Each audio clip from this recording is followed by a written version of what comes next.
નમસ્કાર દર્શક મિત્રો, રિયલ સમાચારમાં આપનું સ્વાગત છે। સમાચારોની શરૂઆત કરીએ તે પહેલા એક નજર કરીએ આજના મુખ્ય સમાચાર પર।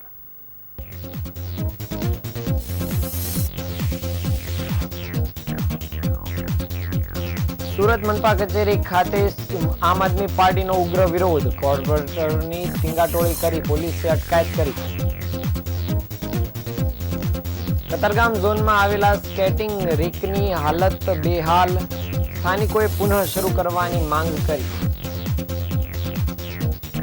હાઈરાઇઝ બિલ્ડિંગમાં ચોરી કરનારા અને સ્પાઈડર ચોર તરીકે ઓળખાતા ચોરને પોલીસે પકડી પાડ્યો। અશાંત ધારો લાગુ હોવાને કારણે ચોક બજારમાં દેરાસરની બાજુનું મકાન વેચવાના મુદ્દે કલેક્ટરને રજૂઆત કરાઈ। ખોટા દસ્તાવેજો તૈયાર કરી જમીન પોતાના નામે કરી છેતરપિંડી આચરનાર 2 શખ્સોને પોલીસે પકડી પાડ્યા।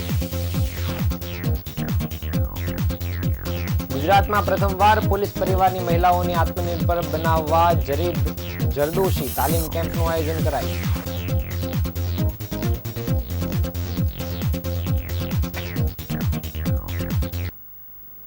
સમાચાર વિગતે જોઈએ। સુરત મહાનગરપાલિકાના કમિશનર તેમજ અધિકારીઓ વિપક્ષના લખેલા પત્રોનો યોગ્ય જવાબ આપતા ન હોવાના કારણે કમિશનરની ચેમ્બરની બહાર વિરોધ પ્રદર્શન દ્વારા વિપક્ષના મહિલા નેતાઓએ તેમની ઓફિસની બહારથી ખેંચી અટકાયત કરવામાં આવી હતી।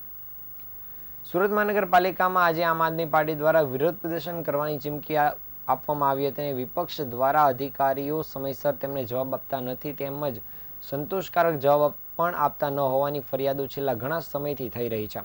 આવી સ્થિતિમાં આશ્ચર્યજનક કાર્યક્રમ કરવાની જાહેરાત આમ આદમી પાર્ટી દ્વારા કરવામાં આવી હતી। વિપક્ષના નેતાઓ દ્વારા સૂત્રોચ્ચાર કરવામાં આવ્યા હતા કે પોલીસ અધિકારીઓ ભાઈ ભેગા મળી માલ ખાય। વિપક્ષ દ્વારા મ્યુનિસિપલ કમિશનરને મળવા જવાનો આગ્રહ કરવામાં આવ્યો હતો, પરંતુ સિક્યુરિટી દ્વારા તેમને જવા દેવામાં આવ્યા ન હતા। મ્યુનિસિપલ કમિશનર મીટિંગમાં હોવાનું કહીને તેમને રોકી દેવામાં આવ્યા હતા। ત્યારબાદ આમ આદમી પાર્ટીના હોદ્દેદારો અને કોર્પોરેટરો આખા કોર્પોરેશનમાં અધિકારીઓના નામે રામ નામ સત્ય હે બોલાવતા ફર્યા હતા।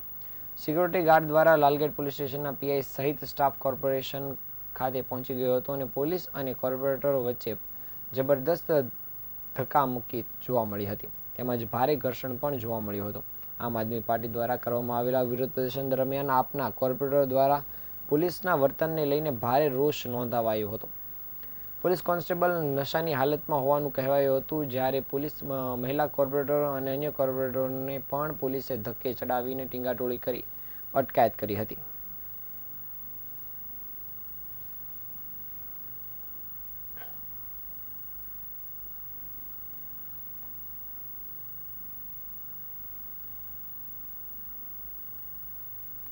સુરત મહાનગરપાલિકામાં આમ આદમી પાર્ટીના તમામ નગરસેવકો અને સંગઠનોની સાથે આજે કમિશનરશ્રીને અમે રજૂઆત કરવા માટે જઈએ છીએ કે છેલ્લા ઘણા સમયથી જ્યારથી અમે ચૂંટાયા ત્યારથી લઈને આજ દિન સુધી અવારનવાર કમિશનર જેમણે પોતાનું વલણ બતાવ્યું છે, એક ભાજપના નેતા છે ઉદ્રતાભર્યું વલણ કરતા હોય લોકો સાથે, એવું આ કમિશનર કોર્પોરેટરો સાથે વલણ કરે છે અને ભાજપના કોર્પોરેટરો પણ સ્વીકારે છે। જ્યારે લોકહિતના પ્રશ્નો હોય, લોકોના પ્રશ્નો લઈને જ્યારે અમે કમિશનરને રજૂઆત કરવા જતા હોય, એ બાબતે પ્રશ્નો પૂછતા હોઈએ છતાં પણ એમનો જવાબ આપી નથી શકતા। શું આટલો બધો ભ્રષ્ટાચાર ભાજપ કરે છે અને અધિકારીઓ એમને બચાવે છે અને કમિશનર કદાચ ભૂલી ગયા છે કે એ સુરત શહેરના લોકોના નોકર છે, જનતાના નોકર છે, નહીં કે કમલમના કે ભાજપના નેતાઓના નોકર છે। આજે તમામ નગરસેવકોની સાથે જ્યારે અમે કમિશનર કચેરી બાજુ જઈએ છીએ તો પણ ત્યાં અટકાવવામાં આવે છે અને એટલો ચુસ્ત બંદોબસ્ત રાખી દેવામાં આવ્યો છે કે જાણે કરોડોનું જે કૌભાંડ હોય એ બહાર આવી ગયું હોય ને કમિશનરે પોતાનું મોઢું છુપાવવું પડતું અથવા તો ગાયબ થઈ જવું પડતું, એવી પરિસ્થિતિ એ ખુદ સ્વીકારે છે ને એ ઊભી કરી છે। અને અમારા જેટલા પ્રશ્નો છે લોકહિતના છે, લોકોના પ્રશ્નો છે અને લોકોના પ્રશ્નોનો જવાબ આપવો એ આ લોકશાહીની અંદર કમિશનરની અને તમામ અધિકારીઓની જવાબદારી છે। આવા અમુક અધિકારીઓના લીધે સુરત શહેરના જે વિકાસમાં ખૂબ મોટી અડચણો ઊભી થતી હોય, લોકહિતના જે કાર્યો કરવાના હોય એ ઘણા બધા અટકતા હોય છે। આજે આપણને ખબર છે અવારનવાર સુરતની અંદર ખૂબ મોટી ઘટનાઓ બનતી હોય, આગની ઘટનાઓમાં લોકો મૃત્યુ પામતા હોય, પછી ગટરના ઢાંકણા ખુલ્લા રહેવાથી 2 વર્ષના બાળક એમાં પડી જતા હોય, આવી અસંખ્ય ઘટનાઓ બને છે। તક્ષશિલા કાંડ થયો, આવી કેટલી બધી ઘટનાઓ બને છે અને ખૂબ બધા લોકો આમાં જીવ ગુમાવે છે. ત્યારે બીજી બાજુ કમિશનર આવું જે વલણ રાખે કે જે પોતે ભાજપના નેતા હોય અથવા તો ભાજપના ગુલામ હોય એવું વલણ રાખે એ બિલકુલ યોગ્ય નથી ને બિલકુલ ચલાવી શકાય એવું નથી. સુરત શહેરના કતારગામ ઝોનમાં આવેલા સ્કેટિંગ રિંગની હાલ દયનીય બની ગઈ છે. વર્ષ 2005માં યુવા ખેલાડીઓને પ્રોત્સાહન આપવા માટે કરોડોના ખર્ચે તૈયાર કરાયેલા આ સ્કેટિંગ રિંગ પર હવે અસામાજિક તત્વો અને ગંદકીનું સામ્રાજ્ય જોવા મળે છે. વર્ષ 2019માં કોરોનાના કારણે આ રિંગ બંધ કરાયું હતું, પરંતુ તે પછી આજ સુધી કોઈ જ સંભાળ લેવામાં આવી નથી.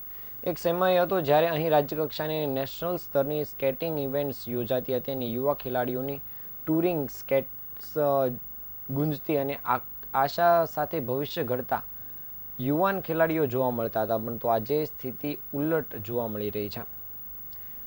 ભૂતકાળમાં રમતા બાળકોના અવાજો ગુંજતા મેદાનમાં અને હવે ખંડેર જેવી દશા જોવા મળી રહી છે. અવ્યવસ્થાના કારણે અસામાજિક તત્વો અહીં અડ્ડા જમાવી રહ્યા છે, જે સુરક્ષાને લઈને પણ એક મોટો પ્રશ્ન છે.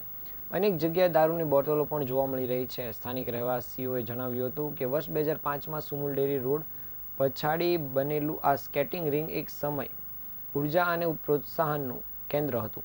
બાળકો અહીં ઉમંગભેર રમતા અને પ્રતિભા દેખાડતા હતા, પરંતુ હવે ગંદકી અને જંગલી ઘાસ આ જગ્યા અવાવરૂ જગ્યા બની ગઈ હોય તેવું લાગી રહ્યું છે. બાળકો અહીં આવ્યા પછી નિરાશ થઈને પાછા જાય છે. તંત્રના ધ્યાનની અછતના કારણે આ જગ્યાએ અસામાજિક તત્વો પર સક્રિય થઈ ગયા છે. પ્રજાના ટેક્સમાંથી કરોડો રૂપિયાનો ખર્ચ કરીને બનેલું આ સ્કેટિંગ રિંગ આજે તંત્રની નિષ્ક્રિયતાને કારણે ખંડેર બની ગયું છે. જો યોગ્ય સંભાળ લેવામાં આવે તો આ રિંગ ફરી જીવંત બની શકે તેમ છે અને યુવા ખેલાડીઓ માટે એક મજબૂત પ્લેટફોર્મ પૂરું પાડી શકે તેમ છે.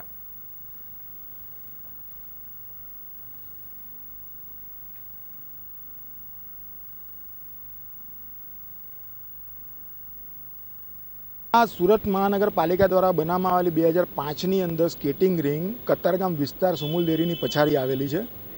અહીંયા ભૂતકાળની અંદર ઘણી એવી ઇવેન્ટો થઈ છે. બાળકો અહીંયા આવીને રમ્યા છે. નેશનલ લેવલની રાજ્ય કક્ષાની ઇવેન્ટો પણ અહીંયા થઈ છે. હવે હાલમાં આ સ્કેટિંગ રિંગ કોરોના કાળ બાદ ખૂબ જ જર્જરિત હાલતની અંદર પડી છે. ધીરે ધીરે અહીંયા ગંદકીનું અને જંગલ જેવું માહોલ થઈ ગયો છે. ગંદકીએ સામ્રાજ્ય જમાવી દીધું છે. આજે બાળકો અહીંયા સ્કેટિંગ કરવાના આશ્રયથી આવે છે તો બાળકો ખૂબ જ નિરાશા અનુભવે છે અને વાલીઓ નારાજ થાય છે.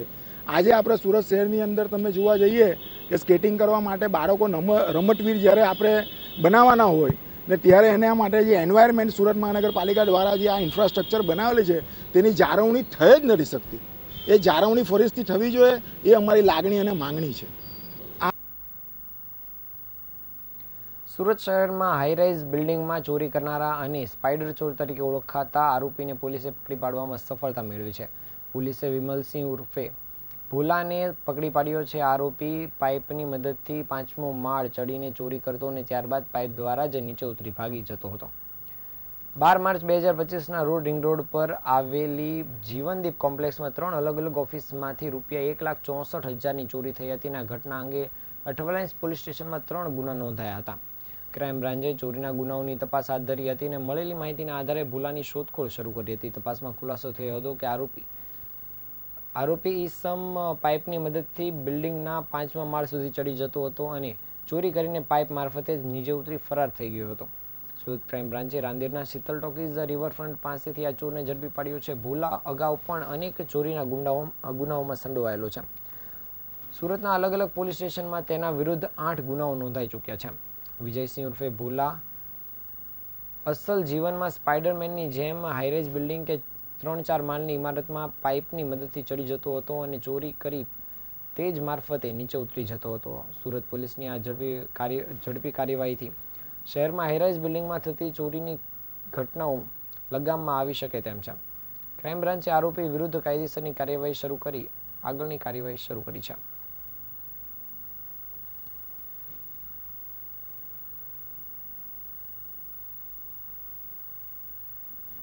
સુરત શહેરમાં કોટ વિસ્તારમાં અશાંત ધારો છેલ્લા ઘણા સમયથી લાગુ કરી દેવામાં આવ્યો છે.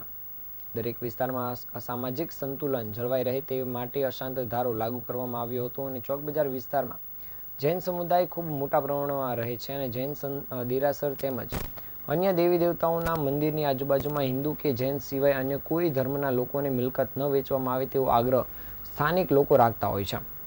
સુરતના ચોક બજાર વિસ્તારમાં આદેશ્વર જૈન દેરાસરની બાજુનું મકાન લઘુમતી સમાજના લોકોને વેચતા જૈન સમાજ દ્વારા વિરોધ નોંધાવવામાં આવ્યો છે. અશાંત ધારો લાગુ થયો હોવાથી મકાન તબદીલીના જે નિયમ છે તે યોગ્ય રીતે પાલન કરવામાં આવ્યું ન હોવાના સ્થાનિક લોકો દ્વારા આક્ષેપ કરવામાં આવ્યા હતા. વિજયકુમાર ઝવેરનું મકાન ગાર્ડ ફરહદ એઝાઝને વેચવામાં આવ્યું છે અને દેરાસરનું બાજુનું મકાન વેચવામાં આવતા જૈન સમુદાય દ્વારા વિરોધ નોંધાવવામાં આવ્યો છે. સ્વાભાવિક છે કે અન્ય ધર્મના લોકોને ધાર્મિક સ્થળની બાજુની મિલકત વેચવામાં આવે તો સૌહાર્દપૂર્ણ વાતાવરણમાં ખલેલ પહોંચી શકે તેમ છે. તે તમામ બાબતોને લઈને આજરોજ જૈન સંપ્રદાયના લોકો મોટી સંખ્યામાં કલેક્ટર કચેરી ખાતે પહોંચ્યા હતા અને વિરોધ દર્શાવીને કલેક્ટરને આવેદનપત્ર આપી રજૂઆત કરી હતી.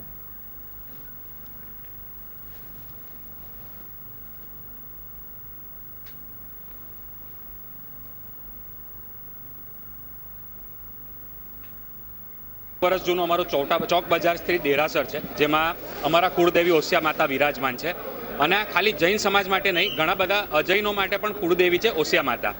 અમારા જ એક નાતીભાઈએ એક ઘર વેચી દીધું છે અને અમે સરકારશ્રીને અપીલ કરવા માટે આવ્યા છે. આ બધા અમારા નાતીભાઈઓ બહેનો બધા સાથે આવ્યા છે કે અમારી સાથે ન્યાય થાય.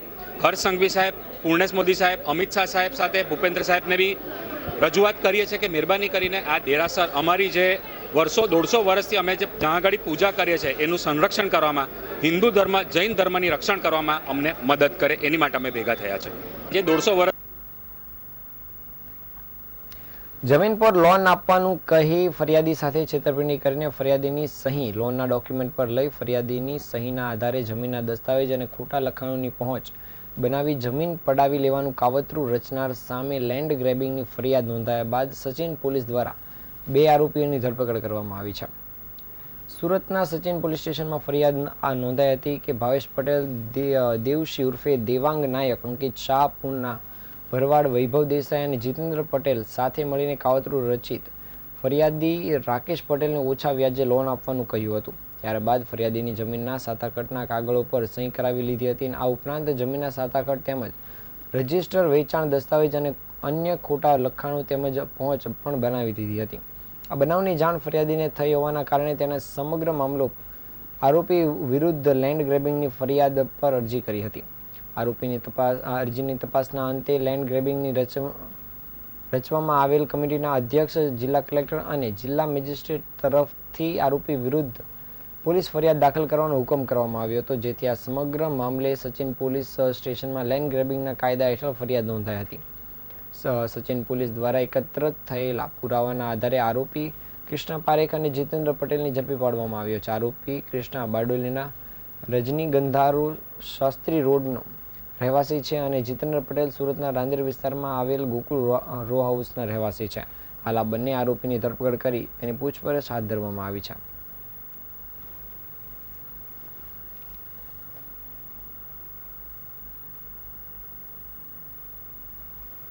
ગુજરાતમાં પ્રથમ વખત પોલીસ પરિવારની મહિલાઓને આત્મનિર્ભર બનાવવા માટે સુરત પોલીસ કમિશનરના પત્ની સંધ્યાબેન ગહેલોતના માર્ગદર્શન હેઠળ જરી જરદોશી તાલીમ કેન્દ્રનું આયોજન કરવામાં આવ્યું હતું. ભારત સરકારની વસ્ત્ર મંત્રાલયની હેન્ડીક્રાફ્ટ વિભાગની અમી હેન્ડીક્રાફ્ટ્સ દ્વારા આયોજિત design and technical development workshop જરી જરદોશીની તાલીમનું આજે સમાપન થયું હતું. તાલીમ લેનાર પોલીસ પરિવારની બહેનોને કેન્દ્ર સરકારના હેન્ડીક્રાફ્ટ વિભાગના આર્ટિઝન કાર્ડ તથા સર્ટિફિકેટ્સ આપીને સન્માનિત કરવામાં આવ્યા હતા. આ કાર્યક્રમમાં પૂર્વ કેન્દ્રીય મંત્રી દર્શનાબેન જરદોશ, સુરતના collector doctor Saurabh Pardhi, police commissioner Anupamsinh Gahlot, mayor Daksheshbhai Mavani ઉપસ્થિત રહ્યા હતા. સુરત એક ઐતિહાસિક શહેર છે. તાપી નદીને કિનારે વસેલા એ શહેરમાં પહેલાના સમયમાં વેપારીઓ જરીનો વેપાર કરતા હતા. સુરત જે રીતે ટેક્સટાઇલ સિટી અને ડાયમંડ સિટી તરીકે ઓળખાય છે, તે રીતે ભારત અને વિશ્વમાં સુરતની જરી પ્રખ્યાત છે. સુરતની પરંપરાગત ઓળખને જાળવવા માટે સુરતની જરી જરદોશીમાંથી વિવિધ વસ્તુઓ જીઆઈ પ્રોડક્ટ સાથે બનાવી તેને પ્રખ્યાત કરવા માટે અમી હેન્ડીક્રાફ્ટ સંસ્થા કાર્યરત બની છે. 2024-25માં સંસ્થા દ્વારા 135 બહેનોને કેન્દ્ર સરકારના ટેક્સટાઇલ મંત્રાલયની હેન્ડીક્રાફ્ટ વિભાગની વિવિધ યોજનાઓ જેમ કે સમર્થ ગુરુ શિષ્ય પરંપરા દ્વારા તાલીમ આપવામાં આવી હતી.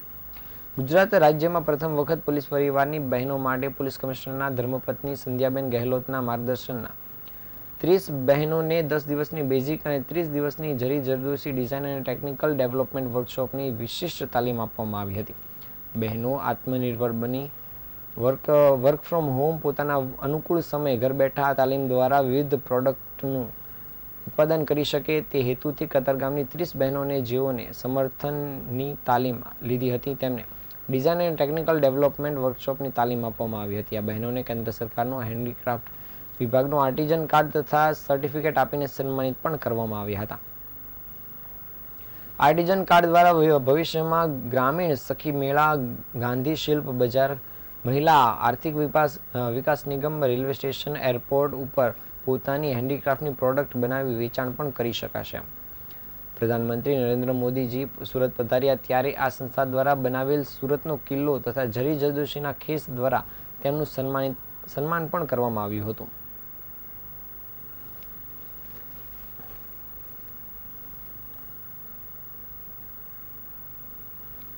સમાચારના અંતે ફરી એકવાર નજર કરીએ આજના મુખ્ય સમાચાર પર.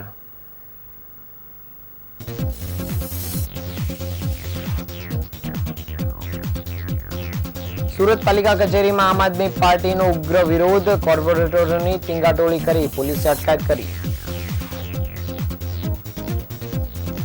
કતારગામ ઝોનમાં આવેલા સ્કેટિંગ રિંગની હાલત બેહાલ, સ્થાનિકોએ પુનઃ શરૂ કરવાની માંગ કરી. હાઈરાઇઝ બિલ્ડિંગમાં ચોરી કરનારા અને સ્પાઈડર ચોર તરીકે ઓળખાતા ચોરને પોલીસે પકડી પાડ્યો. અશાંત ધારો લાગુ હોવાના કારણે ચોક બજારમાં દેરાસરની બાજુનું મકાન વેચવાના મુદ્દે કલેક્ટરને રજૂઆત કરાઈ. ખોટા દસ્તાવેજો તૈયાર કરી જમીન પોતાના નામે કરી છેતરપિંડી કરનાર 2 શખ્સોને પકડી પાડ્યા. ગુજરાતમાં પ્રથમવાર પોલીસ પરિવારની મહિલાઓને આત્મનિર્ભર બનાવવા જરી જરદોશી તાલીમ કેમ્પનું કરાયું આયોજન.